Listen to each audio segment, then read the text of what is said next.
Bonjour à tous.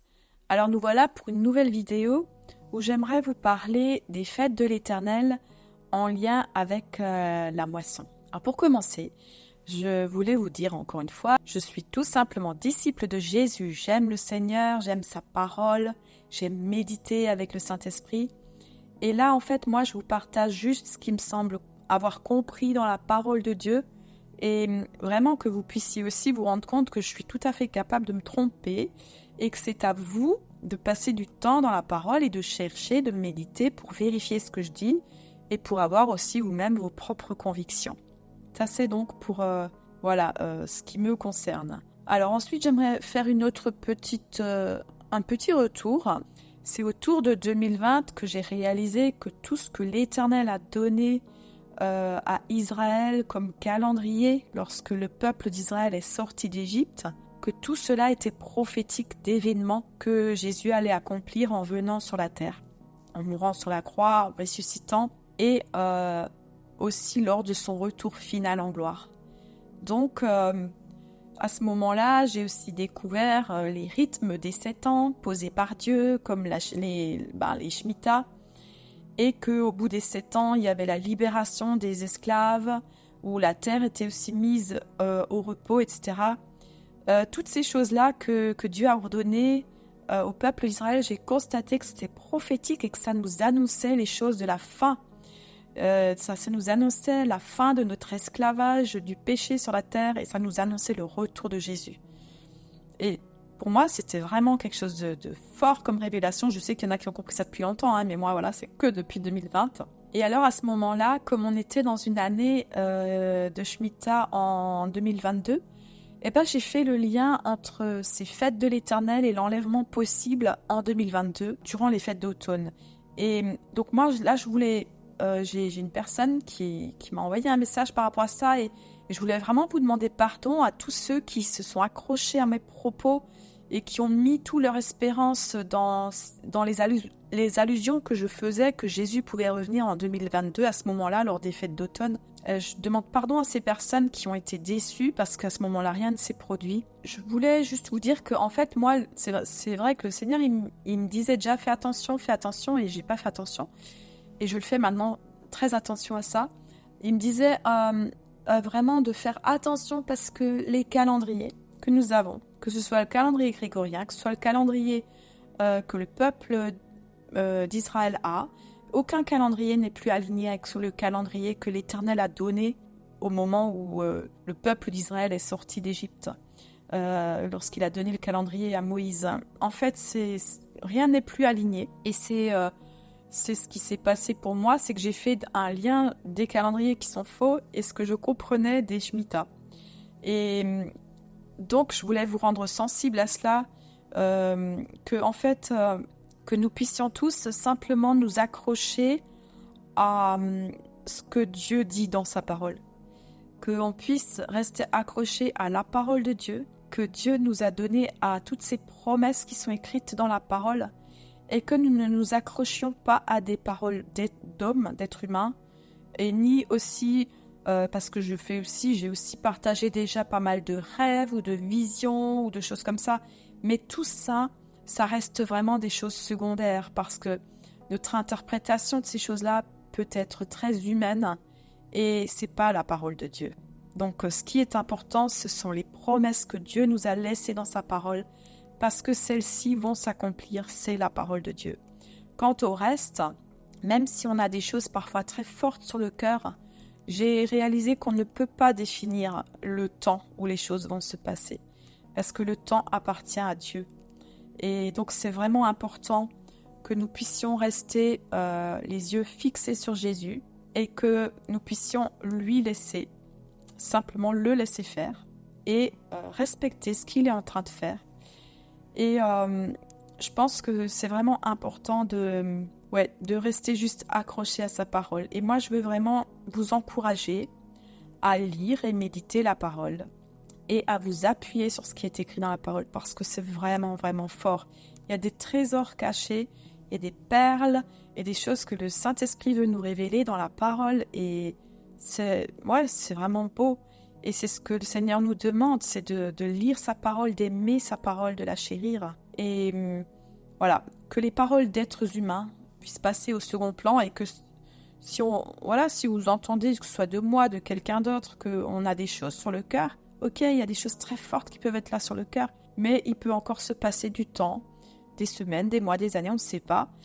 Toujours est-il que c'est vrai que chaque fois je me dis, c'est pas possible qu'il y ait encore des années qui se passent quand on voit tout ce qu'il y a autour de nous. On se dit que les événements sont vraiment très très proches, que les temps de la fin sont là, que l'enlèvement doit arriver bientôt, parce que on voit qu'il y a vraiment des choses prophétiques qui se passent autour de nous, qui s'accomplissent vraiment à très grande vitesse. Et je pense actuellement vraiment plus que jamais, parce que on a vraiment tous les éléments qui sont là en même temps.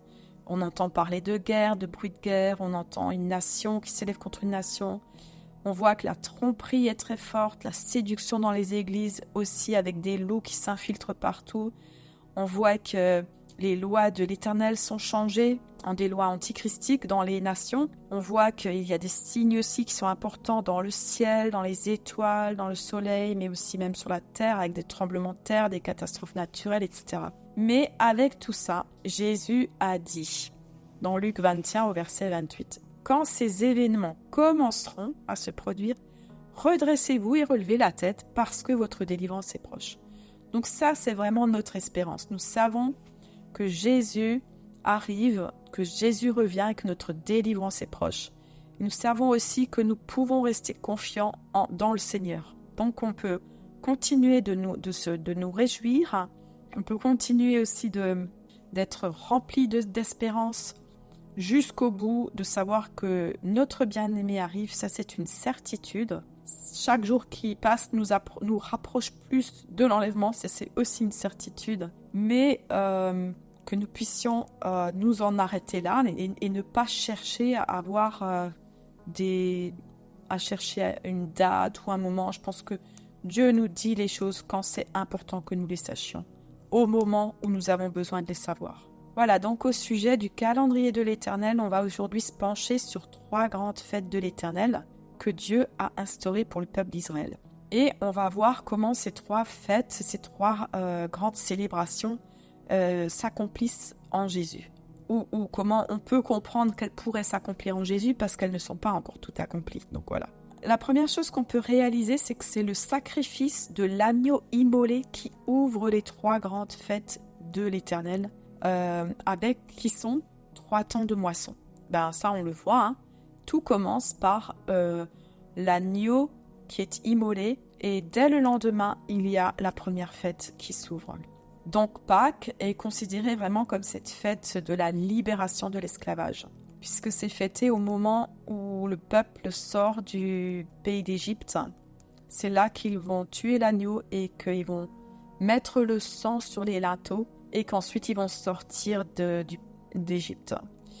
Et donc on voit que après la Pâque, après le moment, donc le soir où l'agneau est tué jusqu'à ce qu'il soit mangé, le lendemain, il y a la moisson de l'orge, qui est la première moisson qui se déroule à la période de Pâques. Ensuite, il y a la deuxième fête, elle représente la moisson du blé. Et la dernière fête représente la moisson des fruits en fin d'année, donc les fruits, les olives, les raisins, etc. Voilà, donc on va prendre Exode 23, du verset 14 au verset 16. 3 fois par année, tu célébreras des fêtes en mon honneur.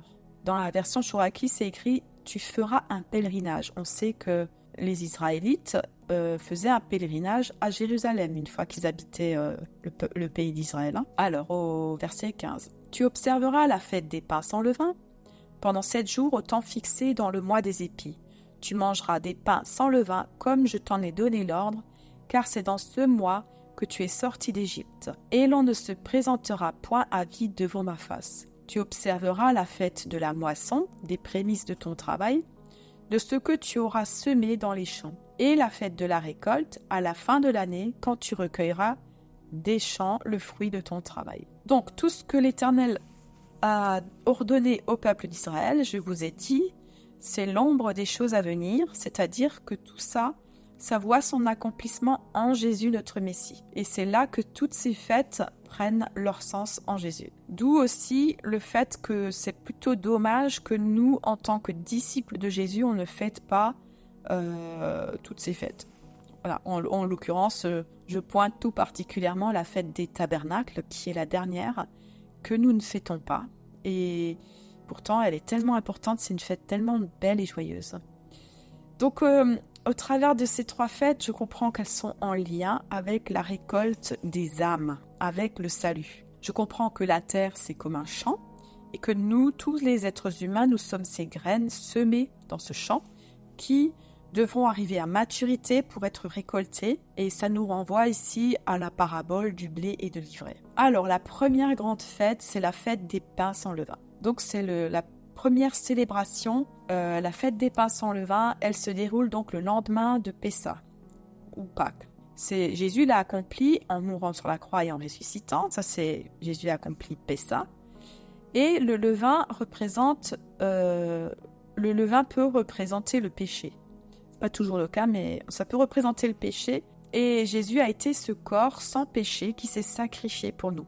Donc c'est ça un petit peu le levain. Les Israélites, ils passaient, ils devaient enlever tout le levain dans leur maison. C'est un peu comme nous, d'enlever tout le péché de nous purifier devant l'Éternel. Mais voilà, enfin en tout cas, Jésus à ce moment-là, nous savons qu'il a accompli cette fête en ressuscitant et en montant au ciel. Et Jésus s'est présenté dans le tabernacle céleste aussi comme étant la première gerbe, on va dire, prémisse de la moisson à venir, c'est-à-dire la première gerbe, prémisse de tous les fruits de toute la terre. En gros, c'est le premier ressuscité, c'est comme un prototype de la résurrection d'entre les morts. On peut lire Lévitique 23 au verset 10. Où c'est écrit « Parle aux enfants d'Israël et tu leur diras, quand vous serez entrés dans le pays que je vous donne et que vous y ferez la moisson, vous apporterez au sacrificateur une gerbe, prémisse de votre moisson. » Ouais, c'est là qu'il nous est parlé de la première gerbe. Donc ça, c'est Dieu qui parle à Moïse. Cette première gerbe, elle représente... Alors, elle a été normalement... La coutume, c'était que donc cette première gerbe, elle devait être présentée dans le tabernacle le lendemain du premier Shabbat après Pâques, après Pessah.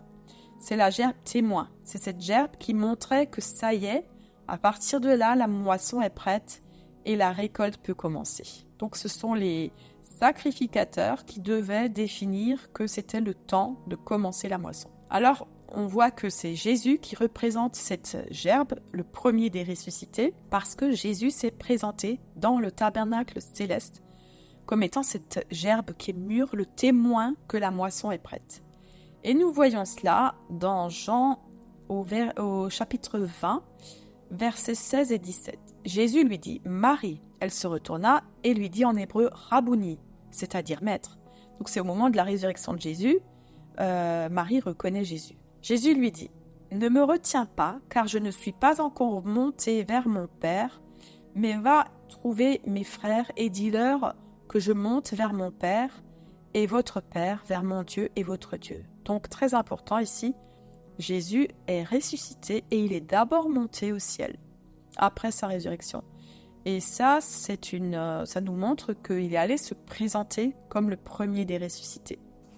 Et ce qu'on sait aussi, un passage qui est un peu surprenant, c'est qu'il y a eu la résurrection de plusieurs morts au moment où Jésus est ressuscité. Et on lit ça dans Matthieu 27, verset 51 à 53.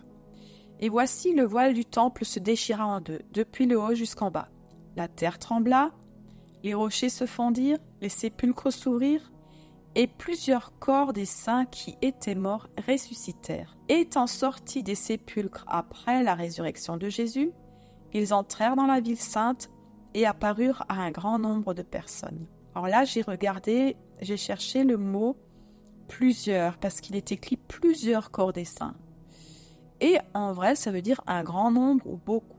Donc je me dis, c'est sans doute un phénomène qui a dû marquer vraiment les habitants à Jérusalem, parce que ça ne devait pas passer inaperçu. C'est d'ailleurs le même mot quand il écrit plusieurs corps des saints, c'est le même mot que quand c'est écrit apparurent à un grand nombre de personnes. Je ne sais pas pourquoi ça a été traduit de deux façons différentes, mais c'est le même mot en grec. Donc, ça veut dire qu'ils sont rentrés dans la ville sainte, et là, on peut penser à la Jérusalem terrestre, parce que beaucoup les ont vus.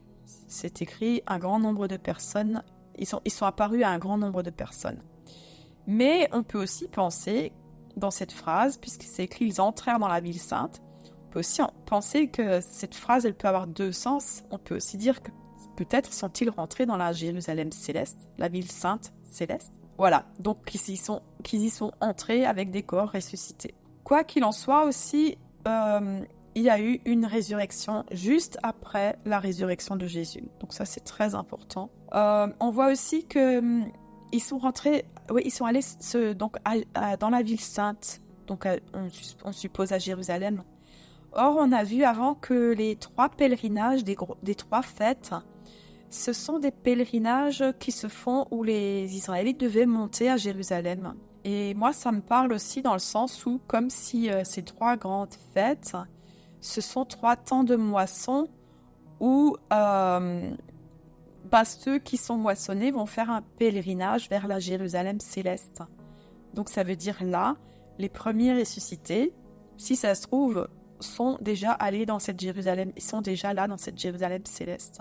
Alors, au moment donc de la mort de Jésus et de sa résurrection, on voit qu'il y a vraiment plusieurs phénomènes totalement surnaturels qui ont eu lieu. D'abord, lorsque Jésus donc a poussé un cri et qu'il est mort, le voile s'est déchiré dans le temple, la terre a tremblé, les rochers se sont fendus, les sépulcres se sont ouverts. Donc c'est quand même des choses qui passent pas inaperçues, ça devait être assez surprenant. On comprend pourquoi il y a un soldat qui a dit que maintenant il croit qu'il est quand même le Fils de Dieu, que Jésus est quand même le Fils de Dieu. Et ensuite, on voit que lorsque Jésus a ressuscité, les saints qui sont morts avant Jésus, donc, ont ressuscité. Ils sont rentrés dans la ville sainte, ils ont apparu à un grand nombre de personnes. Et là, on note précisément que c'est bien écrit que la résurrection et la sortie des corps des saints se passent après la résurrection de Jésus. Donc, je suppose que ce sont tous les saints qui sont morts avant la mort de Jésus, tous ceux qui étaient en Jésus, enfin qui ont reconnu Dieu et qui suivaient le Seigneur. Alors ça semble nous montrer que la moisson a commencé à ce moment-là, effectivement. Et comme la moisson d'orge d'ailleurs commence à ce moment-là, à la période de Pâques, en Israël, ou en tout cas comme c'était le cas. Bon, ça voudrait donc dire que tous ceux qui appartiennent à Jésus et qui sont morts avant lui, on va dire tous ceux qui sont des justes, qui ont cru en Dieu et qui ont obéi au Dieu éternel tout-puissant dans l'ancienne alliance, pourraient donc déjà être maintenant auprès de Dieu dans des corps ressuscités, parce qu'ils sont sortis des tombeaux après la résurrection. C'est vrai qu'on ne sait pas plus, aucun autre apôtre nous parle de cet événement, mais si Matthieu en parle, cet événement a sans doute une importance capitale. Voilà. Donc, on va passer à la deuxième grande fête de l'Éternel, qui est Shavuot, ou la Pentecôte. On lit ça dans Lévitique 23, au verset 15. Depuis le lendemain du Shabbat, du jour où vous apporterez la gerbe pour être agité de côté et d'autre, vous compterez cette semaine entière. Vous compterez 50 jours jusqu'au lendemain du 7e Shabbat et vous ferez à l'Éternel une offrande nouvelle. Donc là, on voit, après Pâques ou Pessa, une offrande nouvelle se fait à la Pentecôte. Alors cette offrande nouvelle, quand même, je me dis, ouais, c'est beau. Ça veut dire qu'il y a une nouvelle moisson. Alors, prenons Deutéronome 16 au verset 9 et suivant. Tu compteras 7 semaines dès que la faucille sera mise dans les blés. Tu commenceras à compter 7 semaines. Puis, tu célébreras la fête des semaines et tu feras des offrandes volontaires selon les bénédictions que l'Éternel ton Dieu t'aura accordées. Donc c'est assez particulier parce que ce temps de récolte, c'est bien écrit. Donc c'est la fête de la Pentecôte, clairement. En fait, il est parlé d'offrandes volontaires. Ça me parle vraiment comme si nous, en fait, nous devons être ces cœurs qui venons vers le Seigneur volontairement pour offrir nos vies volontairement. On voit aussi dans Nombre 28 au verset 26, « Le jour des prémices, où vous présenterez à l'Éternel une offrande, à votre fête des semaines, vous aurez une sainte convocation. Vous ne ferez aucune œuvre servile. » Donc c'est un temps où c'est les prémices de la moisson. Encore une fois, là, il nous a parlé de prémices. C'est le début de la moisson. Parce que la fête de Pentecôte, elle peut être appelée fête des semaines dans certaines traductions, fête de la moisson, fête des prémices de la moisson. Alors la première Pentecôte a eu lieu dans le désert, après la sortie d'Égypte, au 3e mois, c'est bien indiqué, donc on voit bien que ça correspond à cette fête-là. Et c'est lorsque le peuple d'Israël s'est trouvé au mont Sinaï et au moment où Dieu a donné les lois à Moïse, les tables de la loi ou les 10 paroles. Donc ça, c'est la première fois qu'il y a eu la Pentecôte, ou que la fête de la Pentecôte a été établie. Ensuite, on voit que Jésus a accompli la Pentecôte en montant au ciel et en envoyant le Saint-Esprit sur ses disciples. Quand il a dit d'aller à Jérusalem et d'attendre que le Saint-Esprit soit déversé sur eux. Donc, alors, l'envoi du Saint-Esprit, finalement, il a été fait pour nous tous depuis 2000 ans, pour que nous puissions accomplir la loi de l'Éternel, les ordonnances de l'Éternel. C'est pour que ce soit possible en Jésus d'accomplir ce que Dieu nous demande d'accomplir par le renouvellement de l'Esprit. Mais on voit bien que jusqu'à ce jour, il n'y a pas encore eu de moisson. On va dire que ceux qui ont reçu le Saint-Esprit à la Pentecôte, ou ceux qui ont reçu, on va dire, depuis 2000 ans que le Saint-Esprit est déversé sur nous, eh ben, nous ne sommes pas encore moissonnés, c'est-à-dire nous ne sommes pas encore ressuscités dans des nouveaux corps. Et donc, dans ce que je comprends, il pourrait y avoir un lien entre une période de Pentecôte et une moisson encore possible à ce moment-là. Je veux dire, quand je parle de moisson, je parle d'un temps de résurrection d'entre les morts.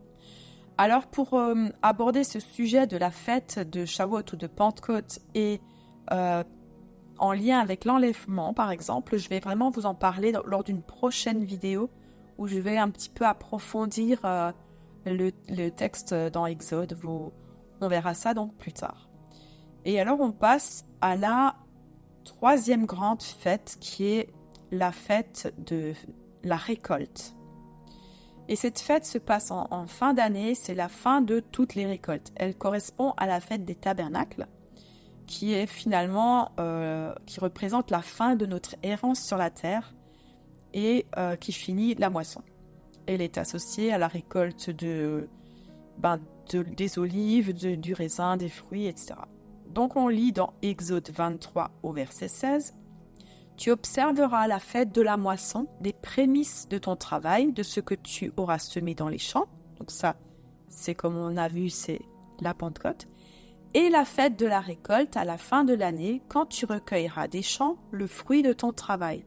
Tu apporteras à la maison de l'Éternel ton Dieu les prémices des premiers fruits de la terre. » Ensuite, on lit dans Exode 34 au verset 22, « Tu observeras la fête de Shavuot avec les premiers produits de la moisson du blé et la fête de la récolte à la fin de l'année. » Donc on voit à chaque fois, il est parlé d'abord de la fête de Shavuot avec les premiers produits, avec les prémices, et ensuite la fête de la fin d'année. Moi, je comprends donc qu'il y a une récolte qui va commencer à la Pentecôte avec les prémices et qui finira à la fête des tabernacles.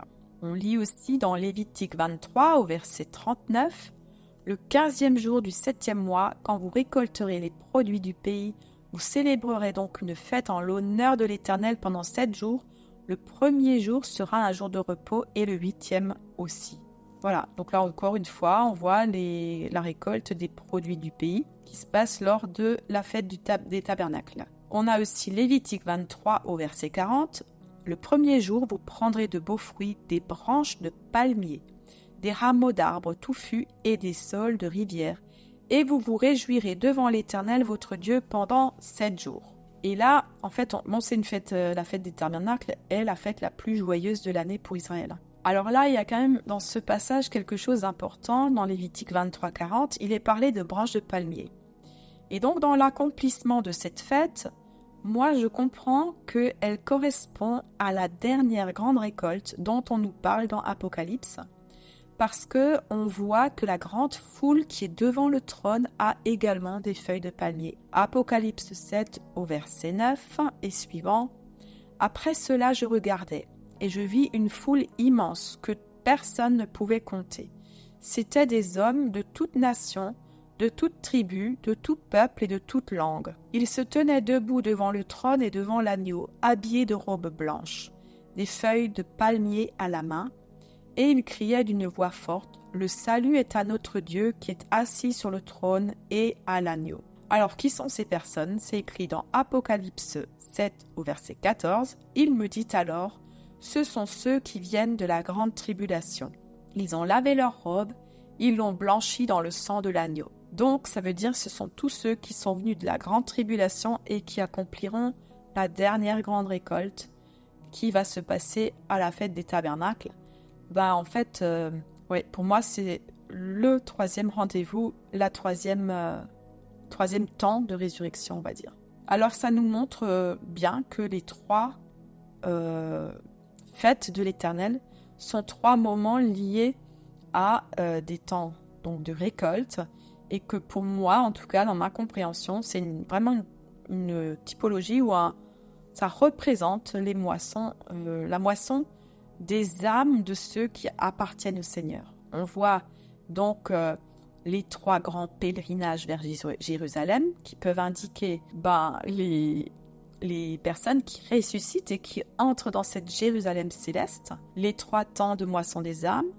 Alors la première donc qui a lieu lors de la résurrection de Jésus et qui correspond au sein de l'Ancien Testament. La deuxième qui aura lieu en accomplissant la Pentecôte. Et la troisième qui aura lieu à la fête des tabernacles à la fin de la grande tribulation. Donc c'est comme ça que je comprends ces trois grandes fêtes, ces trois temps de grandes fêtes. Alors, je vais juste encore aborder la notion de prémisse parce qu'il est plusieurs fois parlé de prémisse et ça veut pas, c'est pas toujours la même chose. Donc, Exode 22, verset 29. « Tu ne différeras point de m'offrir les prémices de ta moisson et de ta vendange. Tu me donneras le premier-né de tes fils. » Alors pour moi, ça me montre qu'il y a un lien qui est fait entre les prémices de la moisson et le don du premier-né. Donc de Jésus qui est le premier-né, le premier de tous les ressuscités, on va dire. Ensuite, on lit dans 1 Corinthiens 15 au verset 21. « Car puisque la mort est venue par un homme, c'est aussi par un homme qu'est venue la résurrection des morts. Et comme tous meurent en Adam, de même aussi tous revivront en Christ, mais chacun en son rang. Christ comme prémisse, puis ceux qui appartiennent à Christ lors de son avènement. » Donc là, je comprends que tous ceux qui sont morts en Jésus ressusciteront lors de son avènement. Et si moi je comprends que son avènement se passe en 2 phases, je sais que tout le monde n'est pas d'accord avec ça, mais voilà, c'est pas grave. De toute façon, Dieu il fera les choses comme lui, il les a planifiées. Mais moi, je comprends qu'il y a le moment où il y a le retour de Jésus dans le sens de l'enlèvement de l'épouse qui va le rejoindre, et ensuite le moment où il va poser ses pieds sur la terre et où il y aura la dernière grande résurrection. Alors tous ceux qui sont en Jésus sont donc ceux qui sont devenus des enfants de Dieu depuis la résurrection de Jésus. Donc ça fait 2000 ans, d'accord, que nous sommes, que des personnes sont mortes et en Jésus. Nous lisons dans Jacques 1 au verset 18. « Il nous a engendrés selon sa volonté par la parole de vérité, afin que nous soyons en quelque sorte les prémices de ces créatures. » Donc là, le mot prémisse renvoie à nous qui sommes en Jésus et qui sommes les premiers ressuscités de toutes ces créatures. Parce que tous les êtres humains de la terre vont tous ressusciter. On le lit dans Apocalypse, tout à la fin, quand à la fin du millénium, on voit que tous les êtres humains vont ressusciter. Et nous, qui sommes ressuscités en Jésus, lors de la première résurrection, nous sommes les prémices de toutes ces créatures. Donc c'est comme ça que je le comprends. Ensuite, nous avons aussi l'Apocalypse qui nous parle de prémices. En Apocalypse 14, verset 4, « Ce sont ceux qui ne se sont pas souillés avec des femmes, car ils sont vierges. Ils suivent l'agneau partout où il va. Ils ont été rachetés d'entre les hommes comme des prémices pour Dieu et pour l'agneau. » Ça dit exactement la même chose d'avant.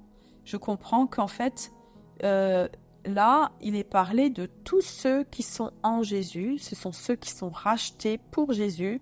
Ce sont tous ceux qui sont morts en Jésus, qui ressuscitent en lui. Ce sont tous ceux, nous tous, depuis 2000 ans. Et puis ceux qui vont aussi encore ressusciter lors de après la grande tribulation. Et bien en fait, ce sont nous tous, nous sommes les prémices de tous ceux, de tous les hommes sur la terre qui sont morts. Voilà. Et nous sommes tous ceux qui allons ressusciter lors de la première résurrection. Alors lorsque Jésus reviendra, les morts ressusciteront en premier, puis ceux qui seront restés vivants ressusciteront ensuite avec eux. Et ça, on le lit dans 1 Thessaloniciens 4 au verset 15 et suivant. « Voici en effet ce que nous vous déclarons d'après la parole du Seigneur. Nous les vivants, restés pour l'avènement du Seigneur, nous ne devancerons pas ceux qui sont morts. Car le Seigneur lui-même a un signal donné, à la voix d'un archange et au son de la trompette de Dieu, descendra du ciel, et les morts en Christ ressusciteront premièrement. Ensuite, nous, les vivants qui serons restés, nous serons tous ensemble enlevés avec eux sur des nuées, à la rencontre du Seigneur dans les airs, et ainsi nous serons toujours avec le Seigneur. » Donc ça, c'est notre espérance. C'est merveilleux. Voilà, donc on parlera plus précisément de ça la prochaine fois, en particulier le lien qu'on peut faire entre l'enlèvement de l'épouse de Jésus et la fête de la Pentecôte. Voilà, alors soyez tous richement bénis et puis à la prochaine.